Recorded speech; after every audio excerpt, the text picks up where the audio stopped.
Good morning children's. 8वीं कक्षा में आप लोगों को शुभ स्वागत है। देखिए अभी इंडेक्स देखेंगे। 8th క్లాస్ పైన మీ అందరికీ కూడా వెల్కమ్। ఫస్ట్ మనం ఇండెక్స్ చూద్దాము। ఇక్కడ క్యా కహా హై అని ఇక్కడ ఇవ్వడం జరిగింది। మనకి ఫస్ట్ లెసన్ వచ్చేసి హమ్ హోంగే కామయాబ్। ఇందులో మనకి ఇద్దరు కవులని గురించి ఇవ్వడం జరిగింది। ఇది ఒక గీత్, ఇది బ్రెయిలీ స్కూల్ వాళ్ళ యొక్క ప్రార్థనా గీతంగా ఇక్కడ ఇస్తారు। హమ్ హోంగే కామయాబ్। మనం 7th క్లాస్ లాస్ట్ ఆత్మవిశ్వాస్ లెసన్ చూసుకున్నట్లయితే అక్కడ చిత్రం పైన ఇస్తారు హమ్ హోంగే కామయాబ్ అని ఒక పద్యం, అదే ఇక్కడ ఇవ్వడం జరిగింది మీకు లెసన్ రూపంలో। అందులో ఉన్నటువంటి ఇద్దరు కవుల గురించి కూడా ఇక్కడ ఇవ్వడం జరుగుతుంది। తర్వాత ఇక్కడ ఇలా స్టార్ గుర్తు ఉన్నవన్నీ కూడా పఠన్ హేతు, అంటే కేవలం మీరు చదవడానికి మాత్రమే, చదివి మీరు ఆనందించడానికి మాత్రమే అని చెప్పడం జరుగుతుంది। ఇక్కడ హస్సీ ఖుషి అంటే ఇక్కడ కొన్ని జోక్స్ ఇచ్చారు। చుట్కూలే అంటే మీకు తెలుసు కదా జోక్స్ అని।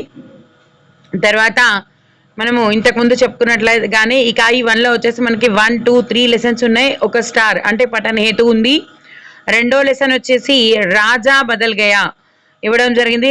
రాజుని రాజేష్ ఏ విధంగా మార్చాడు అనేటువంటిది ఈ యొక్క స్టోరీలో మనకి చెప్పడం జరుగుతుంది। ఇది ఒక కహానీగా ఇచ్చారు, పైదేమో గీత్ పాట్, ఇదేమో కహానీగా చెప్పడం జరుగుతుంది। మనకి మూడో లెసన్ వచ్చేసి ప్యారాగావ్।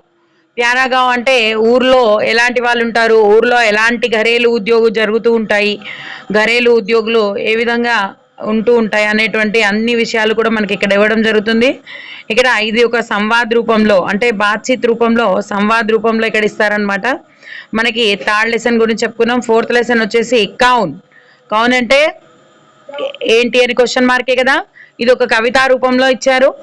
ఇక్కడ ఇద్దరు పిల్లలు ఆలోచిస్తూ మనకి చంద్రుడు లేకపోతే ఏమవుతుంది, సూర్యుడు లేకపోతే ఏమవుతుంది, ఆకాశం లేకపోతే ఏమవుతుంది, ఇంద్రధనుషు లేకపోతే ఏమవుతుంది, అసలు మనమే లేకపోతే ఈ క్వశ్చన్స్ అన్ని ఎవరు అడుగుతారు, ఈ విధంగా మనకి ఇవ్వడం జరుగుతుంది। ఇది చాలా మనోరంజకంగా ఉంటుంది। దీన్ని బాల్ స్వరూప్ రాహి రాశారు। దీనిలో కౌన్ అనేటువంటి పాఠం ద్వారా మనకి చక్కగా మొత్తం అంతా కూడా ప్రకృతి గురించి ఎక్స్ప్లెయిన్ చేయడం జరుగుతుంది। మనము ఈ పాఠాన్ని ఆధారంగా చేసుకుని ప్రకృతి గురించి తెలుసుకుంటూ ఉంటాం అనమాట। తర్వాత వచ్చేసి ఐసా ప్యారా దేశ్ హే మేరా, ఇది అప్పటి గద్ది చెప్పారు। ఇందులో కూడా స్టార్ ఇవ్వడం జరుగుతుంది। ఇది ఒక పోయం లాగా ఉంటుంది। మనము 7th క్లాస్ లో చూసాం కదా ప్యారే దేశ్ హమారా భారతదేశ్ అని చెప్పేసి మనకి 4th లెసన్ లో ఇచ్చారు కదా। అదేవిధంగా ఈ లెసన్ లో కూడా ఐసా ప్యారా దేశ్ హే మేరా అని ఇవ్వడం జరుగుతుంది। ఇదంతా కూడా మన కవితా పాఠం అని చెప్పుకోవచ్చు। తర్వాత వచ్చేసి మనకి ధరతీకి ఆంకే। ధరతీకి ఆంకే అంటే భూమి యొక్క కన్ను। భూమి యొక్క కన్ను ఏదవుతుంది చెప్పండి చిల్డ్రన్స్? చంద్రుడు భూమి యొక్క కన్ను, సూర్యుడు భూమి యొక్క కన్ను అని చెప్తారు కదా, అలాగే ధరతీ ఆంకే। మరి ఇప్పుడు మనం కెమెరా చూస్తున్నాం, మనకు తెలియని ఇంకో కన్నుగా చెప్పుకోవచ్చు దాన్ని। ఉపగ్రహాలు అంటారు వాటిని, శాటిలైట్స్। వీటన్నిటి గురించి మనకి ఈ లెసన్లు ఇవ్వడం జరుగుతుంది। ఇది కూడా ఒక కహానీ రూపంలో ఇస్తారు। చంద్రుడు ఒకవేళ మన భూమి పైన కన్నులా ఉండి రాజ్యంలో రాజులకి అంతా జరిగేదంతా కూడా చెప్తే ఎలా ఉంటుంది అనేటువంటిది ఈ పాఠం యొక్క ముఖ్య ఉద్దేశంగా చెప్తారు। తర్వాత ఢిల్లీ సే పత్ర అని ఇవ్వడం జరుగుతుంది। ఇది ఒక పత్రలేఖన్ పాఠం। ఢిల్లీ సే పత్ర అని చెప్పేసి ఢిల్లీ నుంచి సనీ అనేటువంటి పిల్లాడు ఢిల్లీ తన యొక్క ఫ్రెండ్స్ అందరితో కలిపి వెళ్ళడం జరుగుతుంది। అక్కడ నుండి వాళ్ళ నాన్నకి లెటర్ రాస్తారు। ఆ ఊరి యొక్క విశేషాలు, యాత్రా వృత్తాంతం, అక్కడ తను ఏం చూశాడు, అక్కడ చూడదగినటువంటి విషయాలు ఏంటి అన్ని కూడా మనకి ఢిల్లీ సే పత్ర రూపంలో చూపిస్తారు। తర్వాత వచ్చేసి త్యోహారం కా దేశ్ అంటే మన భారతదేశం పండగల యొక్క దేశం అని చెప్పుకుంటూ ఉంటాం కదా, ఆ యొక్క పండగల గురించి ఇవ్వడం జరుగుతుంది। ఇందులో ముఖ్యంగా మనకి బతుకమ్మ పెద్ద పండగ, మనకి బతుకమ్మ, దసరా ఇలా చెప్పుకుంటూ ఉంటాం కదా। ఇందులో దసరా గురించి ఒక ఇద్దరు పిల్లల మధ్యలో సంవాదన రూపంలో కవితా రూపంలో మనకి ఇక్కడ ఇవ్వడం జరుగుతుంది త్యోహారం కా దేశ్లో। ఇక్కడ అన్ని పండుగల గురించి కేవలం మన బతుకమ్మ పండుగ అనేదే కాకుండా శ్రావణ మాసం మొదలుకొని లక్ష్మీ పూజ, తర్వాత రాఖీ పౌర్ణిమ, తర్వాత మనకి వచ్చేటువంటి లైన్గా జరిగే అన్ని పండుగల గురించి, ईद, रमजान, मुस्लिम्स की ईसाई, क्रिस्त ईसाई सब लोगों का त्योहारों के बारे में इस पाठ में दिया गया है। తర్వాత మనకి 8వ పాఠం వచ్చేసి చావల్ కే దానే అంటే ధాన్యపు గింజల ద్వారా తెనాలి రామకృష్ణుడు ఏ విధంగా కృష్ణదేవరాయలకి తన యొక్క చేస్తున్నటువంటి తప్పు తెలియజేస్తాడు. అదేవిధంగా అతని యొక్క తెలివితేటల్ని అందులో ప్రదర్శిస్తాడు. ఇదే చావల్కి దానే. ఇది కూడా మన కహానీ రూపంలోనే ఉంటుంది. తర్వాత వచ్చేసి 9వ పాఠం మై సినిమా హూ, అంటే నేను సినిమాని. అంటే దీంట్లో మనకి దాదాసాహెబ్ ఫాల్కే 1950లోనే మనకి సినిమాని తీసుకురావడం జరిగింది. తర్వాత ఆ సినిమా యొక్క విశిష్టత, అది ఎక్కడ పుట్టింది, అది ఎలా వచ్చింది. మొదటగా మూకీ చిత్రంలో సినిమాలు వచ్చాయి, తర్వాత రంగులు లేకుండా, తర్వాత రంగులతో ఒక సినిమా తయారు చేయాలంటే ఎంతమంది కష్టపడతారు, ఎన్ని రకాలైనటువంటి ఆలోచనలు ఉంటాయి, ఎంతమంది డైరెక్టర్లు, సినిమా వాళ్ళు, ఇలా ఎంతమంది సినిమాలో పాలు పంచుకుంటారు అనేటువంటి అన్ని విషయాల్ని కూడా మనకి ఇవ్వడం జరుగుతుంది. ఇక్కడ ఇదంతా కూడా క్లియర్గా చెప్తారు. తర్వాత వచ్చేసి మనకి అయిపోతుంది ఇక్కడ ఢిల్లీ సే పత్రం. ఇది ఇక్కడ సినిమా కూడా అయిపోయింది. మనకి సినిమా యొక్క విశేషాలు ఆ విధంగా చెప్పేశారు మనకి. తర్వాత భాషాకేల్, ఇందులో మొత్తము మనకి అర్థాలు, ఆపోజిట్ వర్డ్స్, మీనింగ్స్, భిన్నార్థాలు, ఇవన్నీ కూడా మనకి ఇక్కడ ఇచ్చారు. తర్వాత అన్మోల్ రత్న. అన్మోల్ రత్న అంటే మనం ప్రతి 10వ లెసన్ని కూడా మనకి పోయమ్స్ రూపంలోనే తెలుసుకోవడం జరుగుతుంది కదా, అదేవిధంగా ఇక్కడ పోయమ్స్ ఇస్తారు అన్మోల్ రత్న రూపంలో. ఇది ఒక కవితా పాఠంగా చెప్పుకోవడం జరుగుతుంది.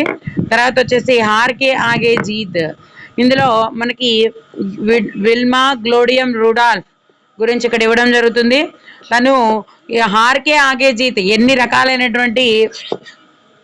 ఎన్నో రకాలైనటువంటి ఓటముల తర్వాత ఒక విజయం ప్రాప్తిస్తే ఎలా ఉంటుంది, విజయాన్ని ప్రాప్తించగలుగుతాం. విజయం రావాలంటే అది నేరుగా మన దగ్గరికి వచ్చి చేరదు. మనం ఎన్ని రకాల కష్టాలు పడైనా సరే ఆ విజయం సాధించాలి అంటే ఎన్ని కష్టాలు పడాలి అనేది మనం ఈ పాఠం ద్వారా తెలుసుకోవచ్చు. ఇందులో మనకి చాలా క్లియర్గా చెప్తారు. విల్మా గ్లోడియం రూడాల్ఫ్ ద్వారా మనము ఈ యొక్క లెసన్ని చదువుకోవచ్చు. ఇక్కడ భర్తే కథం ఇచ్చారు. దీంట్లో మనకి భర్తే కథంలో డైరీ రూపంలో ఇస్తే మహాత్మా గాంధీ బొమ్మ ఉంటుంది. దీనిపైన ఒక డైరీ రూపంలో ఈ పాఠాన్ని అంతా కూడా రాస్తారు ఇక్కడ. అందులో మనం దైనందిన చర్య ఏ విధంగా ఉంటుంది, డైరీని మెయింటైన్ చేయాలి. 8th క్లాస్కి వచ్చారంటే పెద్ద పిల్లలు అయ్యారు కదా, మీరు ప్రతిరోజు ఏం నేర్చుకుంటున్నారు, ఎక్కడికి వెళ్తున్నారు, ఎలా ఉన్నారు, ఇవన్నీ కూడా డైరీ రూపంలో రాయమని ఇక్కడ చెప్తూ ఉంటారు. తర్వాత ఆవో పత్రికాని కాలో, అందరూ రండి పత్రికను తయారు చేద్దాం, ఇలా చెప్పేసి అందరి పిల్లలు కూడా కూర్చుని ఎవరు దేంట్లో సుప్రసిద్ధులో వాళ్ళు పత్రికల నుంచి కొన్ని బొమ్మలు, కొన్ని కవితలు సేకరించుకుని, కొన్ని కథలు సేకరించుకుని అన్నీ కూడా ఒక పత్రిక రూపంలో ఏర్పాటు చేసి కింద సంపాదకీయులు అని చెప్పేసి మీరు పేరు రాసేసుకుని ఆ విధంగా ఏర్పాటు చేయమని ఇక్కడ ఇవ్వడం జరుగుతుంది. ఇక్కడ మనకి మొత్తం వచ్చేసి 12 పాఠాలు ఉన్నాయి. అలాగే ఒక్కొక్క ఈకాయిలో ఒక్కొక్క స్టార్ బొమ్మతో ఉన్నటువంటి పాఠాలు ఉన్నాయి. ఇందులో ఎలాంటి ఉపవాచక పాఠాలు కూడా లేవు. ఇక్కడ మనం కవులు అని చెప్పేసుకునేసరికి కౌన్ లెసన్లో బాల్ స్వరూప్ రాహిని, హమ్ హోంగేలో మన గిరిజా కుమార్ మాథుర్ గురించి చదువుకోవాల్సినటువంటి అవసరం ఉంది. ఇక్కడ ఈ అన్మోల్ రత్నంలో ఇద్దరు తులసి ఇంకా రహీం గురించి చెప్పుకోవడం జరుగుతుంది. ఈ విధంగా మనకి 8th క్లాస్లో 12 లెసన్లు, 4 పఠన్ హేతులు ఉంటాయి. ఇవన్నీ కూడా తెలుసుకుందాము. ఈ యొక్క ప్రతి లెసన్ని కూడా మనం వివరంగా చదువుకుందాము. ప్రతి దాంట్లో కూడా మనం తెలుగు, హిందీ రెండిట్లో కూడా ఎక్స్ప్లెయిన్ చేసుకుందాము. ప్రతి దానికి కూడా సారాంశాలు, క్వశ్చన్ ఆన్సర్స్, గ్రామర్ అంతా కూడా మనం చెప్పుకుందాం. ఇవన్నీ చెప్పాలి అంటే కనుక మీరు ఏం చేయాలి, నా ఛానల్ని సబ్స్క్రైబ్ చేసుకోవాలి, అప్పుడు షేర్ చేసుకోవాలి. ఎంత వీలైతే అంతమందికి ఉపయోగపడే విధంగా ఈ చదువుకునే పిల్లలకి షేర్ చేయడం వల్ల వాళ్ళు కూడా ఈ యొక్క అన్ని లెసన్స్ని కూడా ఈజీగా నేర్చుకుంటారు. మనం ఈజీగా నేర్పించుకునే ప్రయత్నం చేద్దాం. వీలైనంత వరకు అందరూ షేర్ చేయండి, కామెంట్ చేయండి. మీకు ఇంకా అర్థం కాకపోతే, ఇంకా అర్థం కాని విషయాలపైన కూడా కామెంట్ చేయండి. పర్సనల్గా ట్యూషన్ తీసుకోవాలి అనుకుంటే కూడా ట్యూషన్ నెంబర్ ఇస్తాం. ఇక్కడ ట్యూషన్ కూడా తీసుకోవచ్చు. జై హింద్.